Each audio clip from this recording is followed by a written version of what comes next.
Hello guys, আজ আমি মাছের মাথা দিয়ে বাঁধাকপি তরকারি করব। তার জন্য আমি বাঁধাকপিকে ভালো করে কেটে নিয়েছি, ডুমো ডুমো করে আলু কেটে নিয়েছি, মাছটাকে লবণ হলুদ দিয়ে মেখে নিয়েছি। এদিকে তেল আমি গ্যাসে বসিয়ে দিয়েছি, মাছগুলোকে কড়াইয়ে ছেড়ে দিয়েছি। এদিকে আমি মশলাগুলো করে নেব, আদা, টমেটো, কাঁচা লঙ্কা, জিরার গুঁড়ো, অল্প জল দিয়ে মশলাটাকে আমি করে নিলাম। এদিকে আমার দেখো মাছের মাথাগুলো ভালো করে ভাজা হয়ে গেছে। এবার মাছের মাথাগুলোকে আমি একটা বাটিতে তুলে নিলাম। সেই তেলে আমি জিরা, শুকনো লঙ্কা, তেজপাতা দিলাম। এটা বেশ একটু ভাজা হয়ে গেল। তারপর আমি আলুগুলো দিয়ে দিলাম, স্বাদ মতন লবণ দিয়ে আলুগুলোকে আমি ভালো করে ভেজে নেব। তারপর মশলাটাকে আমি দিয়ে দিলাম, মশলাটাকে দিয়ে একটু নেড়ে নেব। তারপর এর মধ্যে হলুদ দিলাম, হলুদ দিয়ে মশলাটাকে আমি ভালো করে কষিয়ে নেব।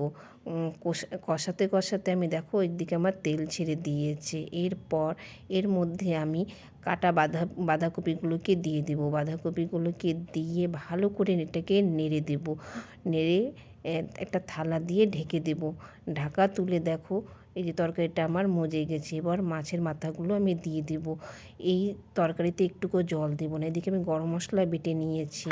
দেখো আমার বাঁধাকপির তরকারি হয়ে যাচ্ছে। একটু স্বাদ মতন চিনি আর গরম মশলা, ঘি দিয়ে ভালো করে এটাকে নেড়ে দেব। নেড়ে এই যে আমার বাঁধাকপির তরকারি তৈরি হয়ে গেছে।